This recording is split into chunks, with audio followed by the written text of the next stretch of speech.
Welcome, everyone. Thank you for joining me today on the Yasmine Mohammed podcast, where today you're going to get Yasmine times two, Yasmine squared. Our guest today is another Yasmine, and her paternal grandfather fled Aleppo at age 13, where he and his family had lived for hundreds and hundreds of years, as antisemitism became increasingly violent. He was rescued by the first Youth Aliyah group, along with other children from Lebanon. In 1943, he had to leave behind his mother as she was blind and unable to make the trip safely. He fought in both the War of Independence and the Six-Day War. He later served as a policeman who guarded the home of the first Israeli prime minister. I am really, really looking forward to this conversation with Yasmine today because for the longest time, I've been wanting to hear more Mizrahi voices. And Yasmine knows this well. Her Instagram is Mizrahi Jewess. Is that correct? Mizrahi Jews, yeah. Mizrachi? So I'm half Mizrahi and I'm half Ashkenazi. So Mizrahi, it's just like a play on words. And then Jewess, because I think want to reclaim that word. So it's just a play on words. Yeah. Awesome. Good. And then I'll get you to, obviously I'll have this in the description below. And so people can follow you on Instagram. So these stories are not uncommon, but they are lesser known within the community. And that's what sparked Yasmine's passion for Jewish storytelling and Jewish pride. And here in the West, we usually hear Ashkenazi voices from Europe and the Soviet Union, but I've been wanting to bring attention to the Sephardic and Mizrahi stories for a long time. In Israel, you are the majority because there are essentially no Jews left anywhere else in the Middle East. So that's where you are. If you're Jewish in the Middle East, you're in Israel. So I'd like to take a step back before we zoom into your grandfather specifically and your family story. I just want to zoom out and talk in general, the story of Jewish people from the Middle East. What can you tell us? Sure. So yeah, there's lots, but yeah, there is a lot. And I'll dive into my personal after, but after the first exile, we know that Jews scattered throughout the globe, hence the word diaspora. It means Jews living outside of the land of Israel, which is the irony of being called colonizers, but we'll get to that later. So during the first exile, Jews ended up in different parts of the globe. So like my mother's family, many Jews ended up in parts of Europe. There are Jews who ended up in Spain. There are Jews who ended up all over the place eventually. But the majority ended up scattered in nearby countries, or I would say lands, because at that time, obviously, there were no nation states and borders. And so my family, like even on my DNA test, comes up Mesopotamia, because my family has been in the region of Iraq, Syria for thousands of years. And there are families that have been in, Lebanon, Iraq, Syria, Morocco. There are Jews that never left the land of Israel throughout all the empires and all the colonizers. Like they have been there since the first exile. They never left. So people don't know as much about our stories. One, because the majority of Mizrahi Jews live in Israel. And two, because the West is not able to paint themselves as the hero of that story. Whereas, the West can say that they liberated the Jews from the concentration camps and they helped end the Holocaust, which is not exactly true. They can't really claim the same when it comes to Mizrahi Jews. And the conditions that we lived in also challenge what people know and understand about Southwest Asia, North Africa region. Because we lived as second-class citizens, we had to pay a special tax called jizya, which was a tax basically that claimed you were protected, but you were really a second-class citizen. You couldn't look a Muslim citizen in the eye. It only took 2 Muslims to say if you were lying that you could be sentenced to death. You had to ride a donkey. You couldn't ride a horse. Synagogues could not be built as tall as mosques. And there was also a special tax you paid. And I'll get into more personal details of that, but there was a tax you paid that was very humiliating, and you had to pay it in public so that people knew that you were a Jew or a Christian. And so these stories kind of go against what the West has been told, which is that because Muslims are, you know, oppressed and experience xenophobia and bigotry in the West, that it's the same over there, that it's not a system of power. And unfortunately, that's just not the case. And so Jews are not the only ones who experience this dimitude and subjugation. It's all other groups, you know, Yazidis and Copts and Kurds and Christians. And so Mizrahim Well, if I can just are, interrupt for one yes, second and of say course. that actually Yazidis and others, well, Yazidis are, if they're considered Christian, so Hmm, if you are a Christian or if you are Jewish, then you are allowed to live as a second-class citizen, correct.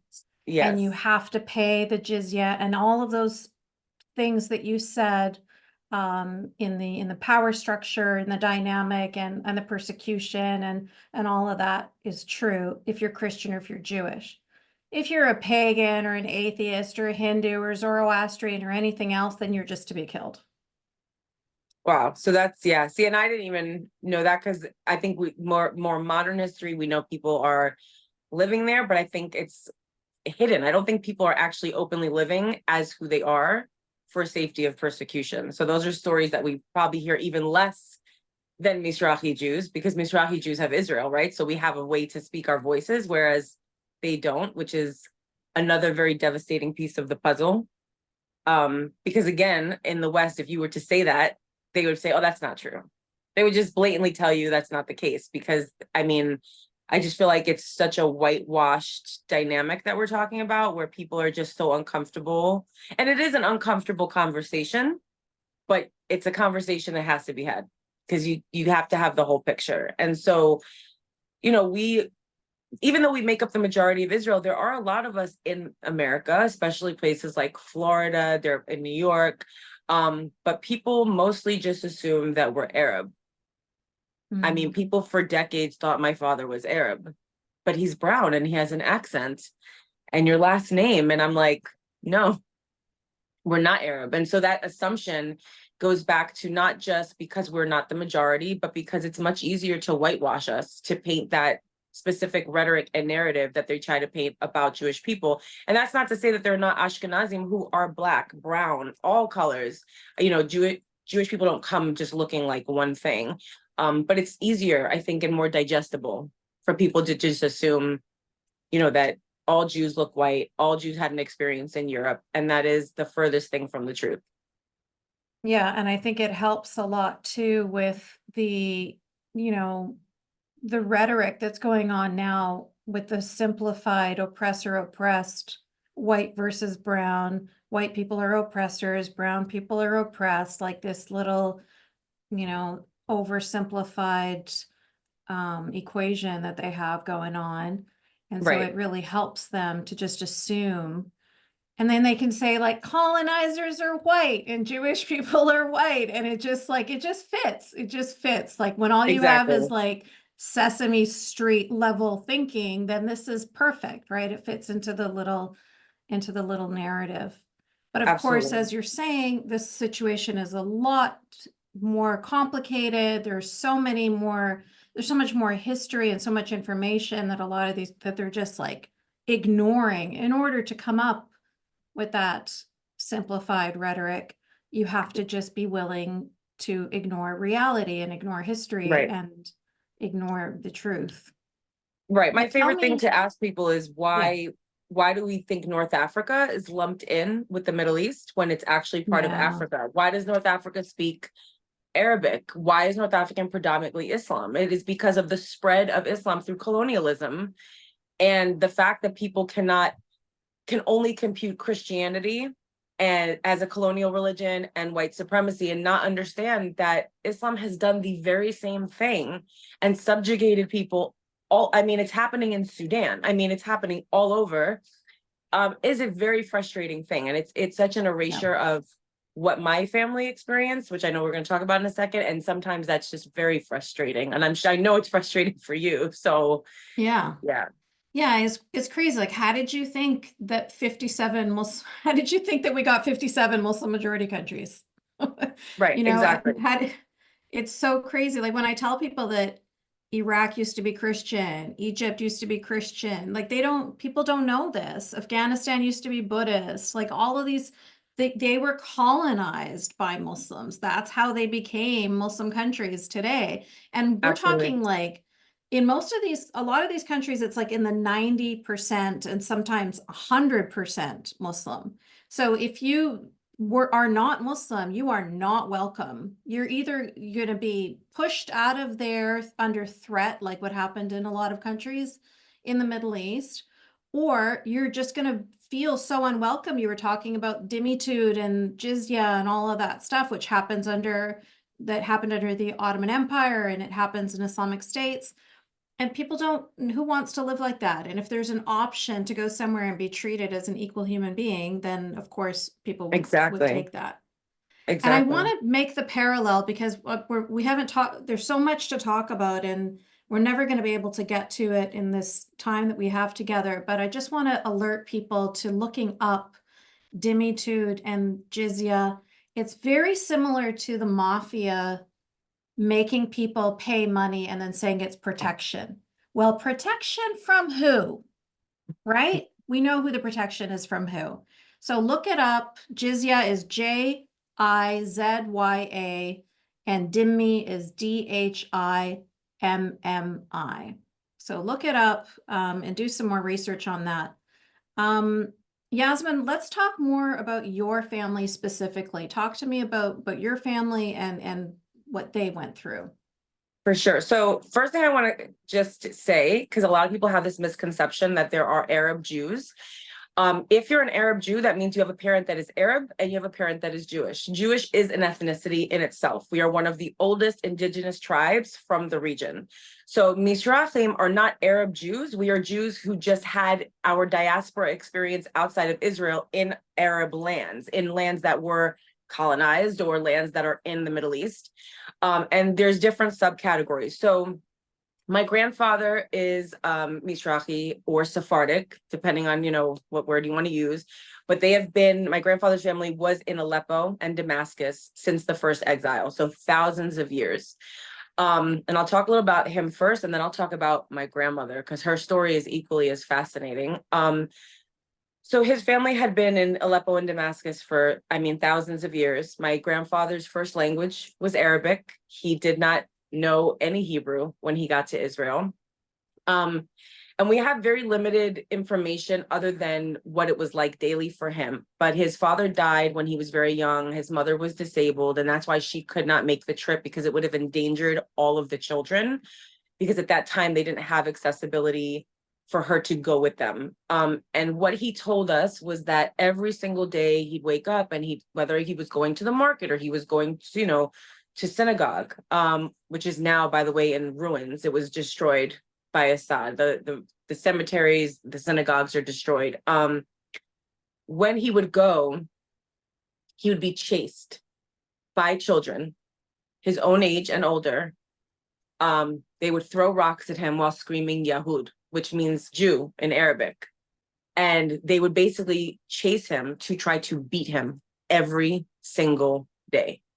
And his mother knew that as time went on, this was just going to get progressively worse. And thankfully, he left in 43 when he was 13. Had he left later, there were so many pogroms and violent massacres against Jews in Aleppo, in all of Syria. So I'm really glad that he was able to leave. But that experience definitely molded all of us, because not only did he have to escape, systemic oppression and then oppression from individuals. Kids, imagine just walking to school and people that are supposed to be your friends and you play with them are just screaming at you, Yahud, Jew. I always tell anti-Zionist Jews in America, imagine you were walking to school in the middle of Brooklyn or the middle of wherever you live, and someone's screaming Jew at you every single day and beating you with sticks and throwing rocks at you. And so he made that trek along with about 25 other kids. I actually have the picture of him with all these kids from Lebanon. And he had to learn Hebrew, because he didn't know any Hebrew, of course. He only knew Arabic. And it was very hard. It was a hard transition. He cried every night. He missed his mother. He didn't know what was going to happen. And the one thing he said that was the most comforting was the smell of the olive trees, because it reminded him of Aleppo. And years later, he would reunite with someone from Aleppo who actually knew his mother and would give him a blanket that she kept of his. And it's just like such a traumatic story because he lost everything. I mean, at 13 years old, I have two boys. I can't even imagine having to go to this. It's a land that's not foreign, right? Because Israel is not foreign to us as Jews. Like, it's always inside of us in our hearts, but it's still a new place that you're physically going and leaving behind everything you know. And he went on to do amazing things like, guard Ben Gurion's home, and he fought in the wars. I mean, he literally, my grandfather's honored in the Palmach Museum in Israel, and he helped literally build Israel up and protect. I'm so proud to be his granddaughter. But it's just heartbreaking that he had to go through all of that in the first place. Mhm. My grandmother's story is a little more complex, so I will tell that one if you want me to. She's actually from Uzbekistan. Okay. Yeah, go ahead, please. Okay, so they had also been there. So I don't know if people are familiar with Bukharan Jews, but Bukharan Jews are Jews who basically were in the diaspora in Uzbekistan, but that was at the second exile, because the first time we actually were in Persia. So we went from Persia, and then after the Babylon exile, we ended up in Uzbekistan. So there's a lot of similarities. My grandmother spoke a little bit of Farsi. She also spoke Russian because of the Soviet colonization of Uzbekistan. She spoke Hebrew. And so their experience was quite different. They had been there for a very, very long time. And my great-grandparents owned a halva factory. They had a beautiful home. They married when they were 14 years old, very normal back then. And they had 5 kids. And unfortunately, they lived as dhimmis. So my great-grandfather had to go into town and pay his jizya. And what he told my dad was that when he paid it, he would be smacked in the face loudly so that everybody knew that he was a Jew. It was something that I've researched, and it was something very arbitrary. It didn't happen in every country, but in Uzbekistan it did. And he'd be smacked when he paid his jizya. And my great-grandmother was pregnant with my grandmother. And so she knew that they couldn't stay there. They had to leave. And so they basically bribed policemen, and by foot, while my great-grandmother was 9 months pregnant with my grandmother, they made the trek all the way from Uzbekistan through India to Kabul, where my grandmother was actually born, in Afghanistan. They were there for 2 years. And the small, very private synagogue helped raise money for her and the kids to get to Jerusalem. Wow. And when they got there, my grandmother was 2 now. My great-grandmother helped to basically build what is now known as the Bukharan Quarter in Israel, and helped make Shabbat candles and wine and challah for all the families that didn't have these things, to make sure that everybody was able to keep Shabbat. And so my father has so much trauma because his parents are essentially refugees and children of refugees. And this, for them, when they hear people in America specifically, or, Europe, Canada, say things like, Israel should be dismantled and Israel should be this and that. Essentially, what we hear is we should have just remained under persecution. We should have just stayed there and been subjugated and died. Because it's so deep, in our storyline. It's very recent. It's the last 100 years. It's not 1,000 years ago. So I have that history from the Mizrahi and the Bukharan side, which Uzbekistan is Central Asia, but it's still considered, part of that region. And it's very traumatic to see the things people are saying right now, and the things that people are ignoring because of that. Yeah. I wanted to, again, just alert everyone because, again, we're not going to have time to cover everything, but there is a show called The Club. It's a Turkish show. so English subtitles, and it is about back when the Ottoman Empire had Jewish people living there as dhimmis. Oh, And so wow. it's a very interesting show to watch. I don't know, like obviously it's not perfectly historically accurate, but it is quite surprisingly honest. So that's a show that you can watch to get a little bit more detail about this. And I just want to, this question from Tochi here, I think is timely, so I want to respond to it now, where he asks, I wonder how profitable these jizyas were, like what percentage of the state revenue came from jizya. I was in Greece recently, and they were talking about how the Turks were in Greece for hundreds of years, and I wondered, why didn't they try to convert all of these Christians? And so I looked it up, and it turns out that they didn't try to convert them because it was more profitable to collect jizya from all these people instead. Mm. And so that's why, so yes, it is incredibly profitable, just like, the It was mafia, profitable when right? we Why were would you do it? exiled too, right? Like when we were forced to flee, it was also profitable because so my grandparents' halva factory was seized.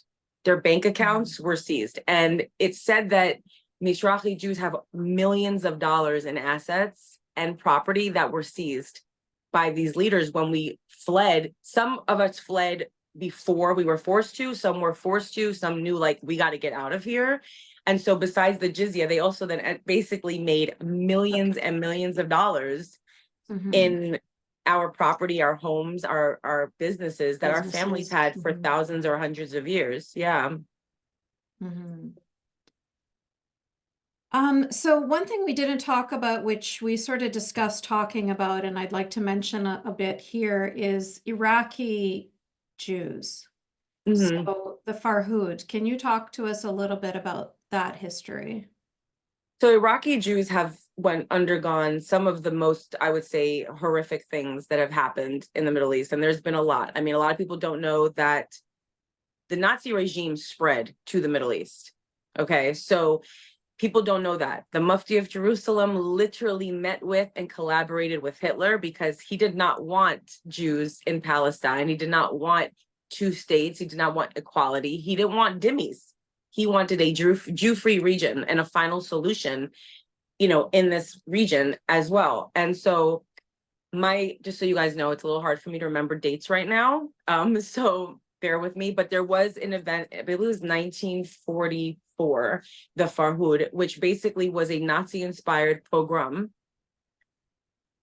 And it's ironic we're talking about this today. That's 9 months since October 7th today, because on October 7th, the first thing I thought about was the Farhood, is how much it mimicked that event. So women were raped in the streets, women's breasts were cut off, people were burned alive, they were murdered, slaughtered in the streets. Okay, I mean, it was like a riot of epic proportions and violence against Jews.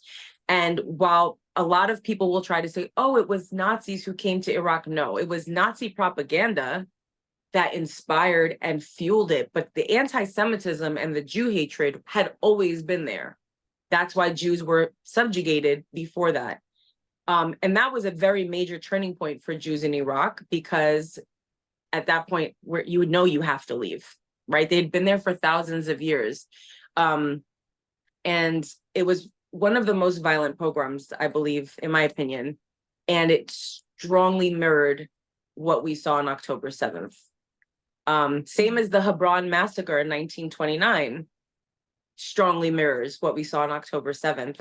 And sorry, I get a little 1941. Thank you. I'm on medication. I forget dates sometimes. But yeah, it's not a one-off. These acts of violence, whether it's slaughtering Jews in the streets, burning us alive, cutting off women's breasts, sexual assault, none of these are new to the Jewish community in the Middle East. We have seen this before. And one of the things that stuck with me so strongly was that on October 8th, when I spoke to my grandparents have passed. So I spoke to my aunts and my cousins, and They said, we're so glad that Safta and Saba, grandma and grandpa, are not here to see this, because this violence mimics what Iraqi Jews have endured for the last thousands of years. This violence mimics what we see in Iraq and Hebron and Iran. And we knew that this was going to happen. And unfortunately, it's very true. It's something that my father has been saying for years. And so it's really devastating that people don't know this history and think that October 7th was like this one-off thing, when unfortunately it's not at all. No, it's history repeating itself. Absolutely. And so now I want to talk about Jewish people from all over the world coming as refugees to Jerusalem. So they are finally escaping, whether they're escaping Soviet Union, they're escaping Hitler, they're escaping all, Iraq, Egypt, Syria, Yemen, this on and on and on and on, because they're being persecuted and, being murdered in all of these countries. And they're all coming to this one piece of land. People are speaking different languages. They have, different, I know they're all Jewish and they all share that Jewish culture, but they also have individual cultures that they're coming from, ways of communication, ways of living, and I can just imagine how difficult it must have been. And your grandfather was there at this time when it must have been, it must have been really difficult to work together to build a nation when not only are you all coming from different places all around the world, but every single one of you is dealing with deep trauma as well. Absolutely. So has your grandfather ever spoken to you about that tumultuous time in the beginning of building Israel? So it's something he didn't like to talk about too much, but that I have information from my dad because he told him when he was younger. So the first thing I want to say, and I want to preface this, is everyone needs to understand that when you endure trauma and oppression, one of the things that you always are going to do is assimilate in some way to protect yourself. It's a defense mechanism. I mean, whether you're a battered wife or you're a person of color, there's a level of assimilation that you have to do to keep yourself safe in that moment. And so you had Jews who were coming in, escaping, Nazi regime from Europe, who were basically told, you're not European enough, right? You're not Aryan enough. And so when they came and they started helping to build Israel, and then you had Jews from Syria, Yemen, Morocco, Iraq, these Ashkenazi Jews are like, well, you're too brown and you're speaking the wrong language. And it wasn't necessarily that they really thought that, but they had internalized. Remember, Jews were classified as Hebrews. When my grandparents came from Ellis Island, from Europe to America, it said Hebrews on their paperwork, not white, not Jew, Hebrews. And so there was a lot of internalized self-hatred and subjugation of themselves because of all that they've been told. And so my grandfather said that as he was learning Hebrew and as he got older, he was quite often made to feel inferior because Arabic was his first language and his skin was very brown. And obviously there's a lot of tumultuous history in the early stages of Israel between Ashkenazim and Mizrahim and Sephardic. And, anyone that wants to learn more about it, I would highly suggest looking up the Israeli Black Panther movement, because it's a very incredible and tumultuous story, though. It's very sad. You could also watch the documentary, The Ringworm Project, which is free on YouTube. And I think it's a history that people don't talk about enough, or when they talk about it, they weaponize it to try to prove this point that Israel is white and Israel even hates Mizrahi Jews. And that, like you said, that's not the case. The case is you have people from all these different diaspora experiences who have been yearning to come home for thousands of years, but they didn't get to come home joyously. They were forced to come home. And that's why now, when you see people make Aliyah now, I'm going to cry. The first thing you see people get on their knees and they kiss the ground because they're finally home, and they're coming home out of a choice and a want which my grandparents and all refugees had, but it was also out of desperation to just survive. And so it was definitely a clash of cultures, but at the end of the day, slowly we've made progress. Everything is rooted in being a Jew, and all of our practices are essentially the same, even if it's a slight difference. You know, you can't eat rice on Passover, but we can, something very small like that. But our prayers are the same, and our original language is the same, and our beliefs are the same. And so it just took a couple decades to kind of work out the kinks. I think Israel has come a really far way. I think there's still work to be done as far as like representation and things like that, but I still think that it's come a long way. I just think part of continuing that is also challenging the narrative in the West and having more Mizrahi Jews and Sephardic Jews speak, and Beta Israel, Jews from Ethiopia, speak about their experiences and not just isolating Jewish oppression to the Holocaust. While yes, it was the biggest genocide and massacre against us, if you don't even know that Hitler spread to the Middle East, you're not even getting that full picture. And I think that was part of the problem as well, is I think the Jews in the Middle East knew about the Shoah, they knew about the Holocaust, but they didn't know what the Jews in the Middle East were enduring. And that's part of the problem. Yes, absolutely. And that's why I have you here today, because I want to bring some light to that, because it will, once people start to understand that experience, then they'll get a fuller picture. And what you said earlier is still hurting my heart, when you were talking about how, you know, for your grandparents, this was like the safe haven that they could come to survive. You know, your father was 13 years old, had to leave his mother. Like, you, it's unimaginable for any parent listening right now, or any human that used to be 13 years old. You know, like, we can Exactly. all comprehend how incredibly difficult that was. And for him to be able to finally come to a nation where he's not a second-class citizen, where he's not going to have people yelling and screaming at him and throwing rocks at him, you know, and then to hear people, overprivileged, you know, undereducated people, say things like Israel shouldn't exist. You know, it's like you're Right. basically saying you should have all just died where you were standing, you know. Exactly. There shouldn't have And been a place for you to run to. I think it also is equally infuriating hearing words like apartheid and colonizer. And I just sit there for a second. And look, I'm going to be very honest.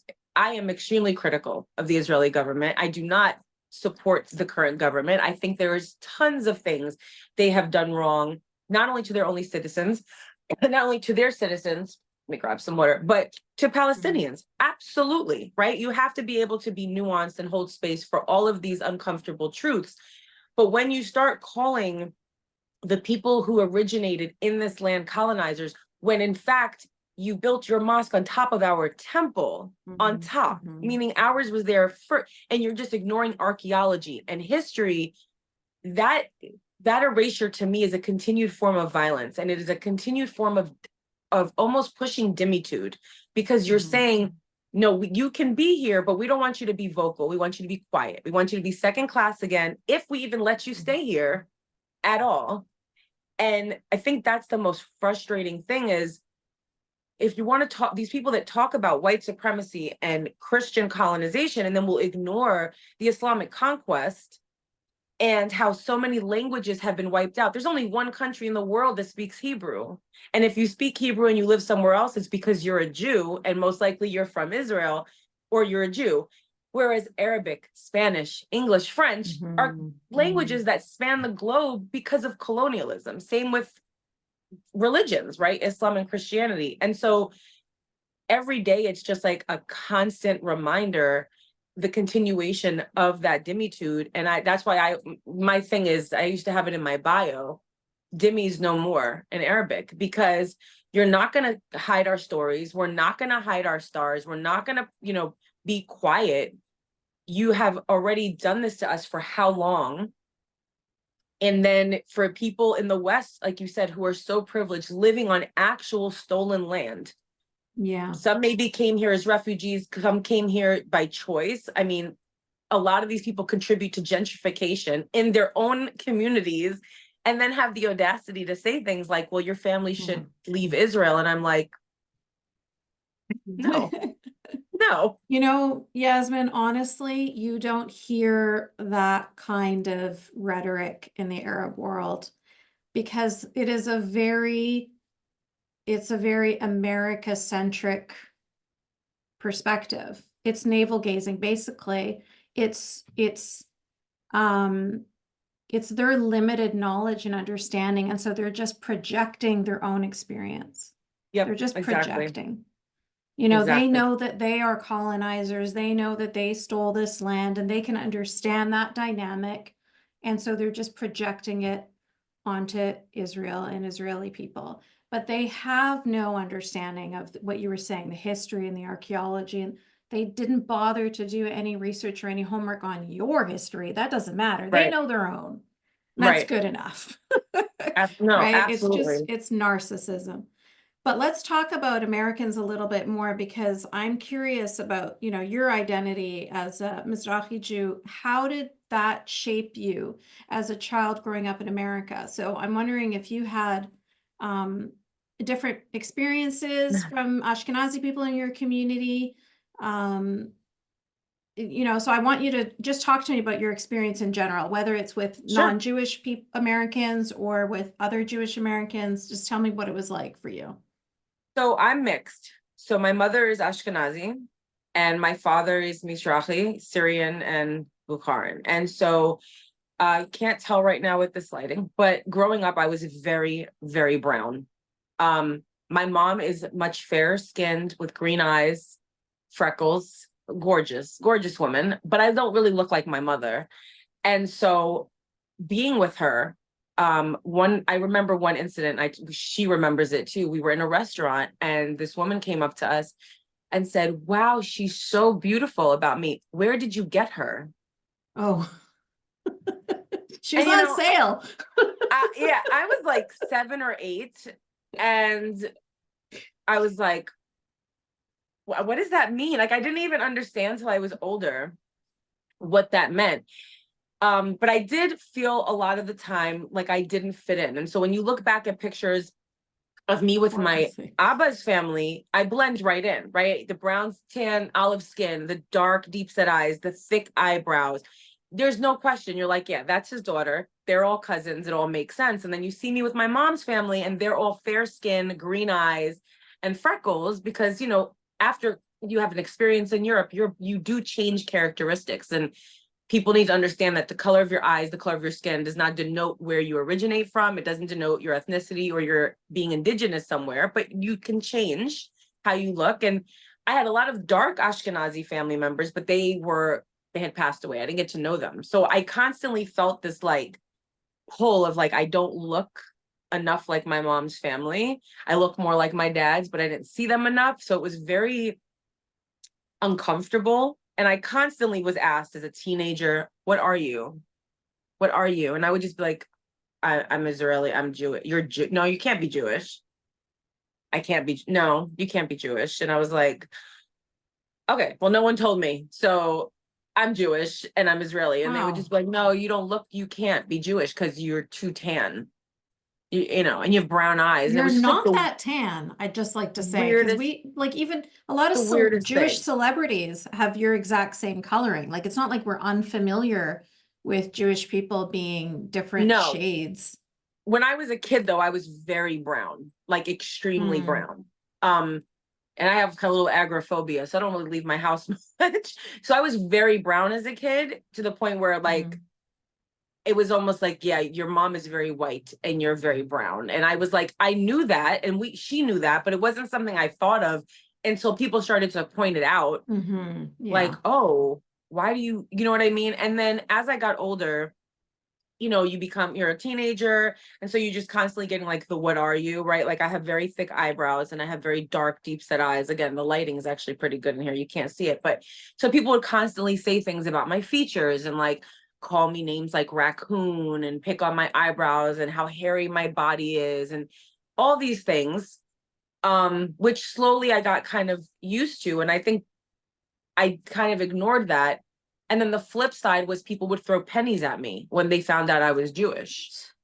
I was in junior high school in Manhattan, because I'm born and raised in Brooklyn. I went to school in Manhattan, Coney Island, in Manhattan. And I remember they'd be like, hey, and they would throw a penny. And they wanted to see if I would pick it up or if I would leave it on the floor. I have been called a range of slurs, from a kike to a sand N-word. I used to be called that as a kid all the time. I mean, all the time. I remember being called that with my dad at the store. Like, it was just something that was very normal. And I didn't even really think about it until I became an adult and I started to reconnect with my identity. And I was like, wow, I didn't even realize how much anti-Semitism and xenophobia I experienced. And in and, New York. In New York, in Manhattan, in Brooklyn. Yeah. And, now this is not off topic, but it's kind of, there's this, I forgot who said it, but some girl tweeted, the reason that we forget that Middle Eastern people are not white is because white women have now started to make themselves look like Middle Eastern women, right? So I was bullied for my eyebrows. Now they're drawing on and making their eyebrows thick. I was bullied for my very dark, under eyes. Now they put makeup on to make their under eyes dark. I was bullied for being so tan, and now you're sitting. It's like, so, you almost forget that Middle Eastern women have a very distinct, we have a distinct look, and we are bullied for it. And now we're being told, oh, you're just white. And so you're also a colonizer in Israel, because clearly she's white and she looks just like you. And I'm like, yeah, but I was born with these. I can't wipe them off. Like, you know what I mean? And so I had a lot of body image issues, a lot of self-esteem issues. That's how my page started. It started as a beauty page, trying to find foundation that matched an olive undertone. And then all of a sudden I started getting all these Middle Eastern Jewish women on my page, and slowly it evolved into just full-blown Jewish representation, because I just don't think there's enough. I think people hear Jewish women and they think, and she's gorgeous, they think Barbara Streisand, but I don't look like Barbara Streisand, right? So we don't see enough of, the Gal Gadots and the Tiffany Haddishes. I mean, these are Jewish women. And I think that it's also part of the narrative that we're trying to fight, because we've been so whitewashed in media and movies and throughout all these things, that now we're trying to push back on, honestly, decades of misinformation. And, assimilation has hurt us because of that. So I think I'm 42, and I'm still trying to unlearn a lot of those things myself. My goodness. Yeah, there's just so much to say. I feel like, even my Jewish friends who are redheaded or blonde, blue-eyed, green-eyed, whatever, they still have never identified as a white person. They've always identified as Jewish. Yeah. So it is really like disorienting when they get told that they're white now, and that they are the colonizers, and that they are the oppressors, and they're like, this is such a distortion of reality and distortion of my experience. But I feel like for someone like you, that would be even more so, I because think the most frustrating part is, so look, I'm raising Black Jewish children. So I talk about whiteness and the construct of whiteness and white privilege all the time. And it's something I'm extremely aware of, because I am a non-Black person in a Black home, right? But my issue is, we know that whiteness is a construct, and we know that there's two different constructs of whiteness. There's whiteness when you walk through the streets and a cop sees you and he sees your skin is white, and so he just lets you go, versus what a Black or brown person experiences. But then we know there's whiteness from the white supremacist point of view, and that is, are you European? And Jews are not, and never have been, European, no matter how blonde and blue-eyed they are. They have never been European. And the second part that frustrates me the most is, there are Arabs with blonde hair and blue eyes. Yes. And they will red never hair call and them green white. eyes. Yep. Yeah. Beautiful. A beautiful range of, from dark skin to light. I mean, beautiful. And that's fine. Their validity as Arabs does not change based on what color their skin is or their eyes. But what's frustrating is that if I was not Jewish and I said, oh, well, I'm not white, I'm Syrian, and they'd be like, oh, you're Arab? Yeah. Oh, okay. And then if I say I'm Jewish, oh, no, you must be white. So it's not even about our experiences of, oh, well, you were in Europe. Oh, you were in Syria. It's the minute they hear Jewish, they try to pin it to whiteness, because whiteness in America is a form of oppression. And every single society tries to always pinpoint, or rather pin their oppression on Jews. So whether it's capitalism oppressing people, or communism, or whiteness, or the plague, the Black Plague, it's always, well, if this is what is oppressing society, we're going to make Jews that thing. And so now we have become white colonizers and everything else. And it's just like, makes my brain, it makes my brain hurt. Yeah. So let's talk about we've got some questions in the comments here, so I'm going to open it up to everybody's questions in a moment. But just before we go, we obviously have to acknowledge, you've got your t-shirt on, we've both got our Bring Them Homes on. Yes. We have to talk about what's going on in Israel today. We have to talk about this repetition of history that we're going through. Now, as a child of Muslim parents, my father's Palestinian, he's from Gaza. And when I was born, my first passport has the name Philistine. That was my actual first name. So I was born into this from my first breath.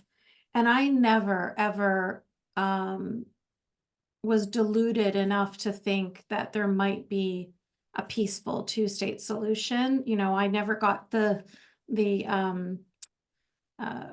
I was never privileged enough to believe that could be a reality, because I knew too much, growing up in this household, in these, my mom's from Egypt, which is an incredible, very, very anti-Semitic country. So even though I always knew, obviously, it's the only way forward, I didn't know how it was ever going to happen. I didn't believe that it could ever happen. And I kind of feel that people like your grandfather, even probably people like your father, I feel like Mizrahi Jews get what I'm saying more than Ashkenazi Jews do. They're more like, we overcame Nazism, and you know what I mean? Like, they really feel like they see things through a much more, I guess, I want to say rose-colored glasses, but that's not what I mean. I just mean they have a lot more hope and a lot of belief in humanity than people like us who have seen too much and who have experienced too much. So I just had this conversation with my husband.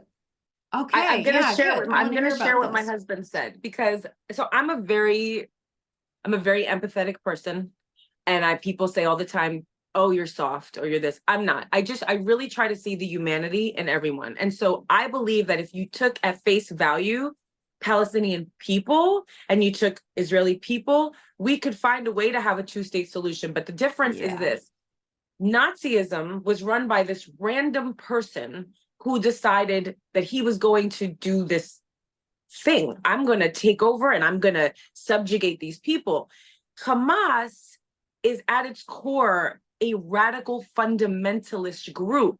And so even if you take Hamas out of the equation, religious fundamentalism is deeply embedded in the entire region. It's like Christian fundamentalism. It's not one person. So when Hitler was gone, of course you still have Nazis. I mean, we see that. We still have whites, but it's not the same as religious radicalism. When you are dealing with a group of people who believe that it's the holiest thing to do to kill someone else and to take over land and to subjugate people because they truly believe that that is God's word, you're dealing with a whole other form of hatred, and that is way harder to dismantle. So my hope is, of course, a two-state solution or a confederation where people can pass freely. I mean, this is my hope, of course.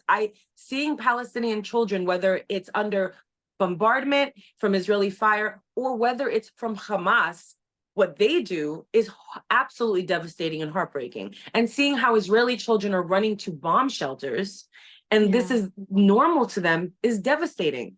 But at some point, we have to have like an actual conversation, like, okay, let's say Hamas is gone.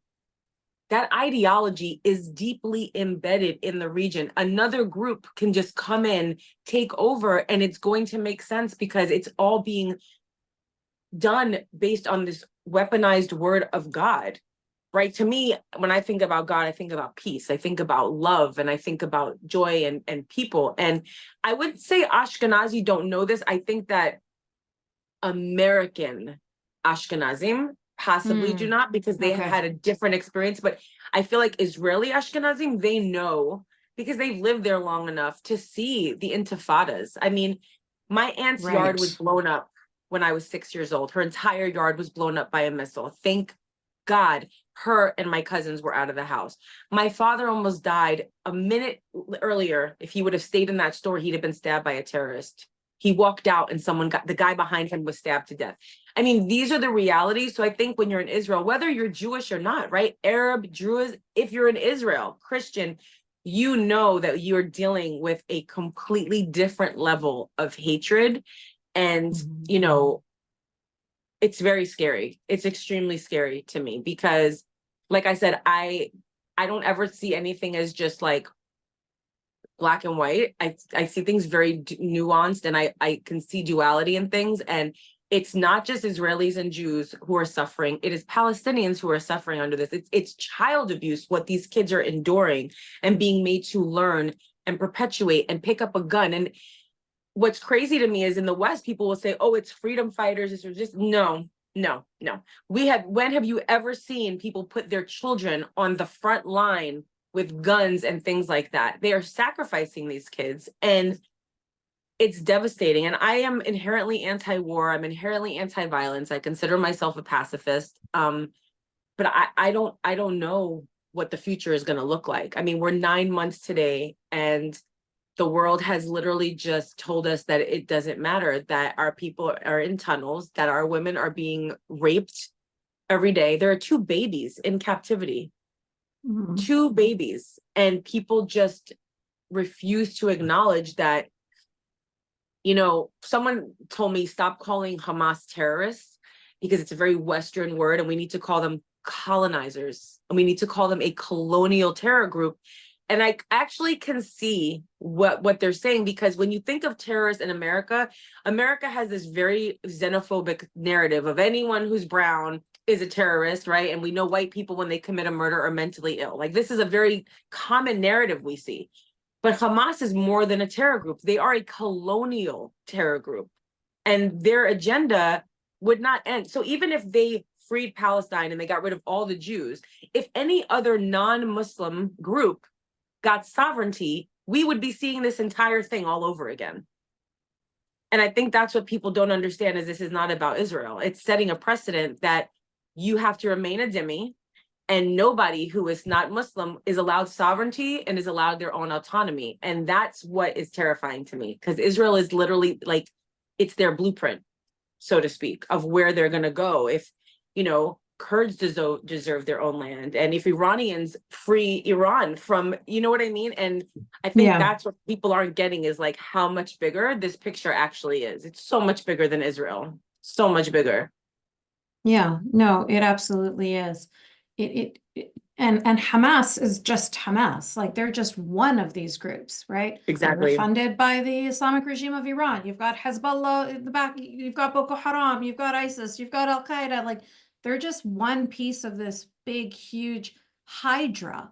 And you cut off one of the heads, it's just going to grow 2 more heads, you know? Exactly. I saw a statistic. I don't know. I can't remember exactly where I saw the statistic. But it said that even everything that Israel has done to date with trying to dismantle Hamas as much as they have, it's only like 20% of the organization that has been damaged, or something incredibly depressing like that. And I said from the beginning, like, you cannot kill an idea. Even if you kill every single Hamas member in Gaza, their leaders are in frickin' Qatar, they're in Lebanon, they're in That's what Iran. Like, people you're don't not even stopping realize. this. Right. The The leaders are not funders, even there. Exactly. the The leaders leaders are would not even never put there. themselves there. No, No, and exactly. like you said, this is an idea, and there's so many people all around the world, especially in those 57 Muslim majority countries, that that already believe in this violent ideology. Call it whatever you want. You know what I mean? Like, Hamas is just one of the many names, but they're all the same. And this idea that this is about land or this is about sovereignty is just so incredibly, it's so diluted to me, and it frustrates me so much, because I'm like, the only reason why they're even, listen, there's two reasons why they can pick a fight on October 7th the way they did. Number one is proximity. That's it, proximity. And number two, they know they're going to get the support of all of these anti-Semites all over the world exactly the way they are now. They're being Yep. lauded as heroes, they're being lauded as resistance fighters. You've got the Soviets supporting them, you've got China, you've got all of these left-wing idiots all over the world. They're basking in it right now. Not only are they getting the glory from their fellow terrorist supporting, Islamists, but they're getting the Mhm. glory from all of these other groups all around the world as well. Yep. So that's feeding their fire. But we have to talk about this idea of proximity, because everybody has just suddenly forgotten 9/11. Everybody has suddenly forgotten Charlie Hebdo and Samuel Paty and all, like, the rivers of blood all over Europe, and America and Canada. We've had terrorists all over the world. We've had all of these little terrorist cells, terrorists. And so this idea that it's just about, Israel right now is just like, how have you forgotten everything? How did you forget the Yazidis already? Like, that just happened, I don't even think they know. I honestly don't even, I don't think they even, the reason I say that is because when you're constantly telling me that, or when I'm constantly hearing things like this, is what I heard this morning, that Arab Israelis would need to convert to Judaism to become actual Israelis. This is a video that was put on What? TikTok. Yeah. I know a lot of Arab Israelis that are Muslim. Like, that is such And then how do bullshit. you convert to Judaism to become Israeli? Israeli is a nationality, not an ethnicity. Right. So it's like American. So these people have They spread their own lies. They make up lies and then they exactly. spread them on TikTok, and then it becomes truth, And right? exactly. And we're living in this age of like clickbait. You like it, I'm viral. I'm gonna just say whatever I want to say. So they're just making things up at this point that are not even factual. I mean, the lies about the IDF training dogs to sexually Oh assault man, I Palestinian, could and not people believe are. it. I don't know how people even believe these things. Yeah. And for me, it's two things. It's one is the Islamic Republic of Iran has been very smart, and they have infiltrated colleges, etc., for years to brainwash and put this information out there. And you couple that with the underlying systemic anti-Semitism of America that has never left, because America is extremely anti-Semitic. And you put those two things together, and you can say whatever you want as long as Jews become the bad guy in that equation. And it's like, no other country are you calling. I mean, I'm not comparing Russia and Israel, okay? I would never. But I don't ever see people boycotting Russian establishments. I don't see Russian people in America being targeted and attacked. I don't see any of that. Yet you can't even be Jewish and just go to synagogue or wear your star. This is offensive. Me saying Or bring play them home now. softball. There was a girls' Jewish school that was playing softball at a park in my hometown in Vancouver, Canada, and they were being accosted by all of these people with swastikas. But because they have hijab on, they have immunity, so then they can just like wave whatever flags and harass whatever children they want. Nobody's going to say anything to them I didn't even know because that that. would be Islamophobic. Yeah. I'll Wow. share that very depressing photo with you. Okay. So let's open this up because the chat is just like blowing up. I haven't been able to Sure. read them all, but we can start hearing from people. So go ahead and start raising your hands, folks. And if you want me to read your comment, if you don't want to turn on your camera and speak to Yasmine directly, then please copy and paste your comment again, because I was not able to keep track of all of those. All right, we'll start with you, Mars. You're first. Yasmine, thank you as always. Yasmine and Esther, I was really touched by your story. I have some familiarity with the Mizrahim. I went to Israel last year with the Sharaka delegation, and ever since then, I've been reading everything I can about the country. So I'm familiar with some of that particular sect of Judaism. I have an overall question for you, but first of all, have you ever heard of a man called Naftali Eklund? Yes, I follow him on Instagram.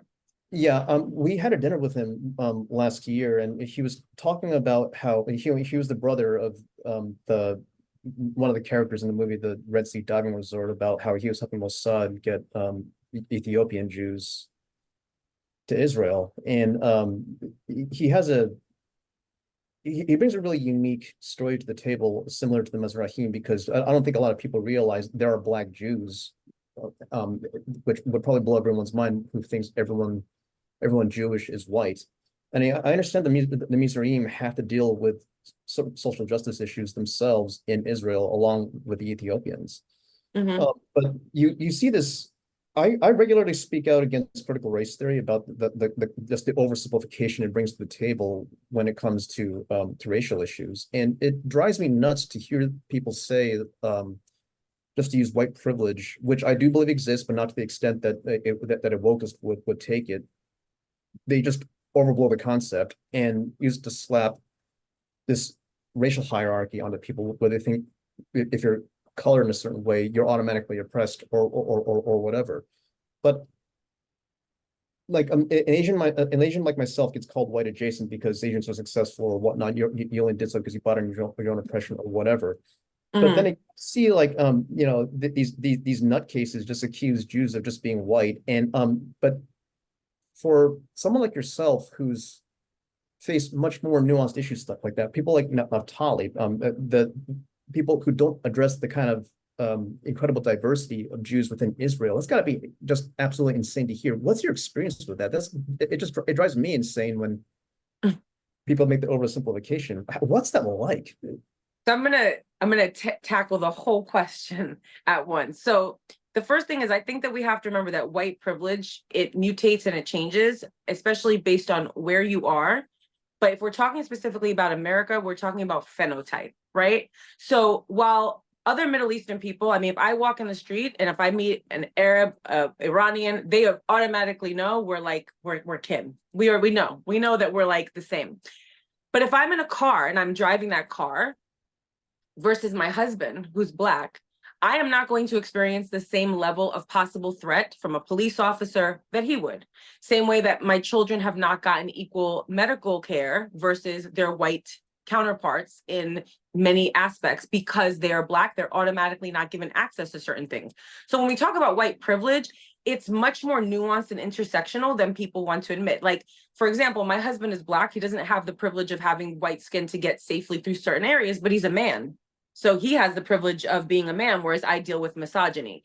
And part of the thing that these people are forgetting is intersectionality. So you can be oppressed as a white person for being disabled or being trans, but you still have white skin, which affords you many privileges. The same way if you have money, you have financial privilege, right? So there's levels of privilege, and there's different aspects in which it's going to showcase itself. And that goes back to Israel and people not knowing how we all look, and that we all look very different. And the reason is, in America, white passing or white presenting or white functioning Jews have been put on the forefront of our imagery because it's the most palatable. It's the most easy to digest. For example, we have movies, all these rom-coms with like the quirky Jewish girl and da-da-da. They're never Mizrahi, and they're never Black Jews. I want a movie where the woman is a Black Jew, and she can be neurotic if that's what we're doing, and it's funny, and you want to do that whole self-loathing bit. But why do we not have Jews of color and Black Jews who make up the majority of Israel. It's because it's more palatable, especially in the West. It's an easier thing for people to digest. When Tiffany Haddish went to Israel and she was wearing her star, and people were like losing their minds. I mean, she's not Jewish. She converted. She can't be Jewish. Her father is an Ethiopian Jew. And unfortunately, that imagery is is kind of similar in early Israel, where Iraqi Jews, Sephardic Jews, Beta Israel, Ethiopian Jews were not given representation. We don't make up much of a majority in the government. There's actually more Arab Israelis in parliament than there is Mizrahi Jews. There is actually more Arabs in university than there are Mizrahi Jews. And so it's a systemic problem. And I think it's just important to remember that whether you're Israeli or not, and I realized I said parliament because I was thinking of something else, but whether you're Israeli or American, colorism exists in every country. And especially when you have a country of people, like Yasmine said, who came from all these different experiences and had to learn to assimilate into the environments they were in, it kind of spills over, unfortunately. And so people like Naftali and many other Ethiopian Jews are unfortunately not given the opportunities to speak and share their stories as much as like the Holocaust survivors. But I think Operation Solomon is just as important, right? Like we have to know these stories to truly understand. And I think part of that starts with Jewish organizations are truly lacking in America and in the West. There is not enough organizations that are putting people at the forefront, telling a different story.